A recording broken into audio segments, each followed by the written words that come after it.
नमस्कार, आप सभी का स्वागत है हिली न्यूज़ में और मैं हूं आपके साथ राकेश त्रिवाण।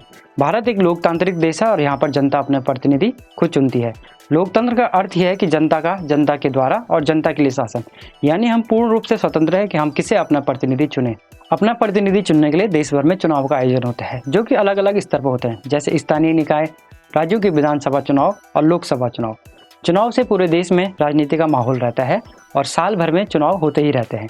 लेकिन अब इसमें बदलाव होने जा रहा है, यानी वन नेशन वन इलेक्शन, जो कि अब कैबिनेट में मंजूर हो गया है।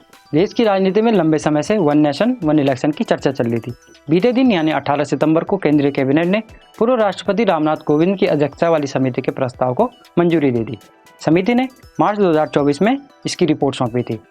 प्रस्ताव पास होने के बाद देश भर में राजनीति का माहौल गर्मा चुका है। कांग्रेस ने कहा कि यह असल मुद्दों को ध्यान से भटकाने वाला फैसला है। अब हम बात करेंगे वन नेशन वन इलेक्शन की रिपोर्ट में क्या खास है। इस रिपोर्ट में कहा गया है कि लोकसभा और विधानसभा के चुनाव एक साथ संपन्न कराए जाएं। साथ ही सिफारिश की गई है कि लोकसभा और विधानसभा के चुनाव संपन्न होने के 100 दिन के अंतराल के बाद ही स्थानीय निकाय चुनाव कराए जाएं। साथ ही सिफारिश की गई है कि देश के सभी मतदाताओं की एक सूची तैयार हो और सभी के एक समान वोटर कार्ड हो। केंद्र सरकार इस बिल को इसी शीतकालीन सत्र में संसद से पास कराएगी, जिसके बाद यह कानून बन जाएगा।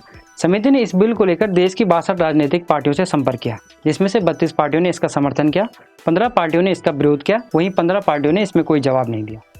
गृह मंत्री अमित शाह ने मंगलवार को कहा कि उनकी सरकार मौजूदा कार्यकाल में इस बिल को लागू करेगी। वहीं केंद्रीय मंत्री अश्विनी वैष्णव ने कैबिनेट के इस फैसले की ब्रीफिंग करते हुए कहा कि देश में इससे पहले भी 1951 से लेकर 1967 तक एक साथ चुनाव होते रहे हैं।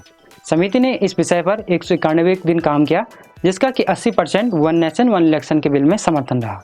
वहीं जेडीयू ने इसका समर्थन करते हुए कहा कि इससे नीतियों में निरंतरता बनी रहेगी और चुनाव से होने वाली परेशानियों से बचा जा सकेगा।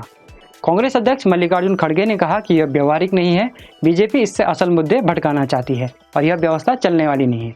आज के लिए फिलहाल इतना ही। देखते रहिए हिली न्यूज़।